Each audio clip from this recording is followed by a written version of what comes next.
JEE mains over हो चुका है। अब अनलॉक हो चुका है सबसे आखिरी पड़ाव इस जर्नी का, वो आईआईटी जाने वाला सपना जिसके साथ आपने इस रास्ते में चलना चालू किया था, क्या वो सच्ची में पूरा होने वाला है? सब डिसाइड करने वाला है यही एग्ज़ाम। 6 घंटे का ये एग्ज़ाम 8 घंटे का स्टेमिना मांगता है। 1% से भी कम सिलेक्शन रेशियो के साथ ये एग्ज़ाम वर्ल्ड के टफेस्ट एग्ज़ाम में से टॉप में कहीं पर आता है। यही जेईई एडवांस्ड अब सिर्फ 40 दिन दूर है। Hi everyone, this is Armanur. मेरा अपने टाइम पे आईआईटी खड़गपुर पे मैकेनिकल इंजीनियरिंग अलॉट हुआ था। आज के इस वीडियो में हम लोग बात करने वाले हैं things you need to do in this 40 days to conquer JEE advanced. तो चलिए बिना किसी देरी के वीडियो चालू करते हैं।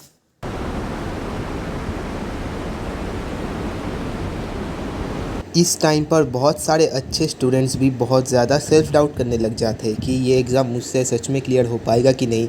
बहुत सारे लोग बहुत ज़्यादा ओवर थिंकिंग करने लग जाते हैं और बहुत सारे लोग ऑलरेडी क्विट ही कर देते हैं कि मुझसे तो नहीं होने वाला, जेईई मेंस में ही सेटल हो जाता हूँ मैं। और यही पर ही आता है सबसे पहला पॉइंट इन आखिरी दिनों में ख्याल रखने वाला, हैव सेल्फ बिलीफ। इस टाइम पर हम दूसरों से वैलिडेशन सीख करना चालू कर देते हैं कि भैया दीदी हमने ये चैप्टर कर लिया है, क्या मुझसे ये एग्ज़ाम क्लियर हो पाएगा, क्या मुझसे ये चीज़ हो पाएगा कि नहीं। 1000 बार दिन में तो यही सोचते हुए चले जाता है, लेकिन आपको खुद के ऊपर भरोसा करना पड़ेगा।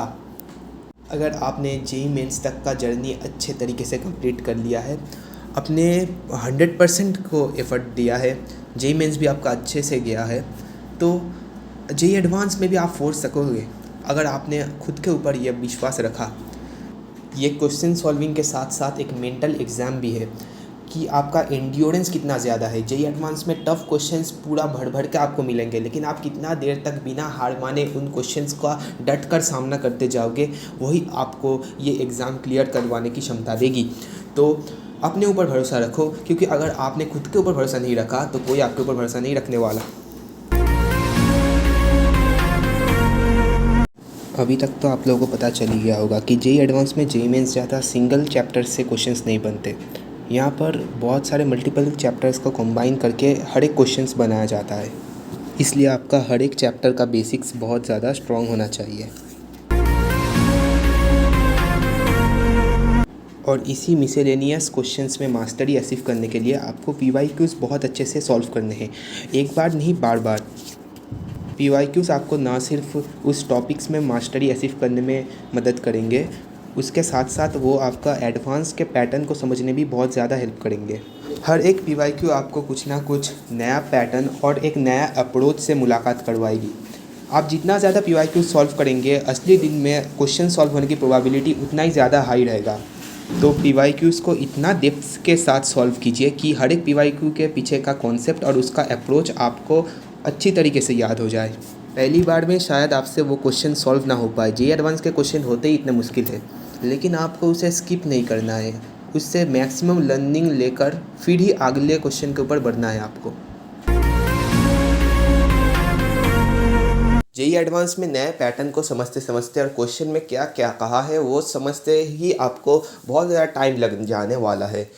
इसलिए जितना आपको पहले से कॉन्सेप्ट्स और फार्मूलाज याद होंगे उतना ही बेहतर है, और ये कब होगा जब आप रिवीजन को अच्छे से इम्प्लीमेंट करोगे। इसलिए बाकी चीज़ों के साथ साथ इन आखिरी के 40 दिनों में रिवीजन के लिए एक अच्छा खासा टाइम अलॉट कर लीजिए। वैसे तो जेईई एडवांस के लिए आपको सारे चैप्टर्स अच्छे से आना चाहिए, लेकिन फिर भी कौन कौन से चैप्टर पे ज़्यादा फोकस करना है उनका लिस्ट आपको डिस्क्रिप्शन में मिल जाएंगे। जेईई एडवांस में कोई फिक्स्ड पैटर्न का क्वेश्चंस नहीं बनते, कोई फिक्स्ड मार्किंग स्कीम के क्वेश्चंस भी नहीं बनते। यही सडननेस को एक्सपीरियंस करने के लिए आपको ज़्यादा से ज़्यादा मॉक टेस्ट देना पड़ेगा। मॉक टेस्ट आप जितना दोगे उतना ज़्यादा बेहतरीन आपका परफॉर्मेंस बनेगा आखिरी दिन में। जेईई एडवांस में आपको 6 घंटे का एग्ज़ाम देना पड़ेगा एक दिन में। यही चीज़ में आपको हैबिचुएट होने के लिए जितना हो सके मॉक टेस्ट देना पड़ेगा आपको।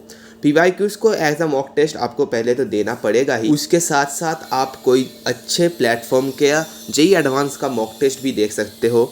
आपका प्रिपरेशन चाहे जिस भी लेवल पर हो, आपको मॉक टेस्ट नहीं मिस करना है।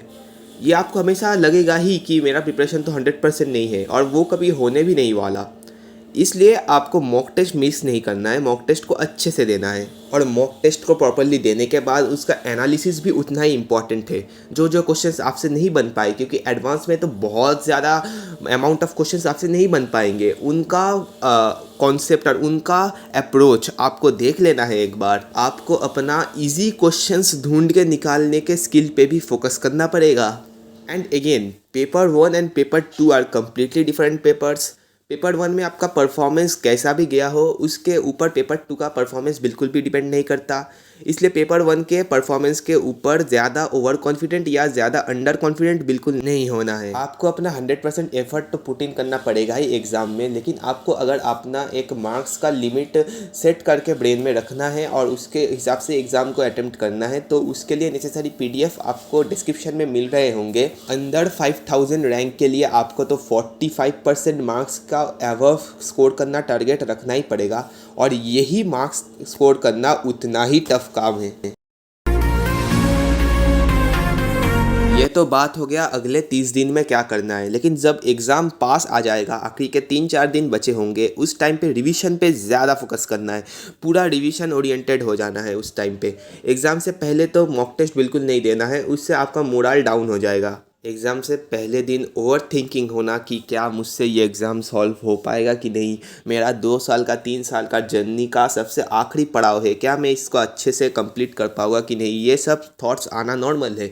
इसलिए थोड़ा रिलैक्स कीजिए एग्ज़ाम से पहले दिन, क्योंकि उस टाइम तक आपका पढ़ाई कंप्लीट हो चुका है पूरा। आप ही लॉजिकली सोचिए, क्या आप 2 दिन में 2 साल का पढ़ाई को पूरा तरीके से ओवर शैडो कर पाओगे? It's impossible. इसलिए एग्ज़ाम से पिछले रात को रिलैक्स कीजिए, पेरेंट्स से बात कीजिए, सारे डॉक्यूमेंट्स को प्रॉपरली ऑर्गेनाइज करके रख लीजिए अपने पास, क्योंकि उनके बिना आप एग्ज़ाम ही नहीं दे पाओगे। एग्ज़ाम सेंटर पे टाइम से काफ़ी पहले पहुंच जाइए, क्योंकि वहाँ पर बहुत ज़्यादा भीड़ होने वाला है और चेकिंग प्रोसेस के लिए बहुत ज़्यादा टाइम भी लगने वाला है। आसपास से लोगों के साथ बात करना अवॉइड कीजिए, अपने आप में ही डीप ब्रीदिंग करते रहिए, और ब्रेक के टाइम पे ज़्यादा हेवी फूड मत खाइए बिल्कुल भी, नहीं तो सेकंड पेपर में आपका नींद आने लग जाएगा। पेपर 1 के बारे में तो बिल्कुल भी डिस्कस मत कीजिए पेपर 2 के पहले ब्रेक के टाइम पे। जो हो गया है उसके बारे में सोचकर कोई फ़ायदा नहीं, शायद वो अच्छा भी हो या बुरा हो। इन दी एंड खुश रहिए, क्योंकि आपका ये पूरा लॉन्ग जर्नी ख़त्म होने को है। ये जेई का स्ट्रेस अब ख़त्म होने को है, और फिर आप कॉलेज लाइफ को एंजॉय कर पाओगे। इसके लिए खुश रहिए, और इस आखिरी दिनों में अपना 100% एफर्ट दे दीजिए, क्योंकि यह टाइम अब वापस नहीं आने वाला। जो भी फर्दर डाउट्स है कमेंट सेक्शन में आप पूछ सकते हो। इंस्टाग्राम का लिंक भी आपको डिस्क्रिप्शन में मिल जाएगा, DM कर सकते हो आप जाके वहाँ पर भी मुझे। वीडियो को अपने सारे फेलो एस्पिरेंट्स के साथ शेयर करना बिल्कुल भी मत भूलना। वीडियो को लाइक करना, चैनल को सब्सक्राइब करके बेल नोटिफिकेशन ज़रूर ऑल कर देना। That's all from my side. All the very best everyone.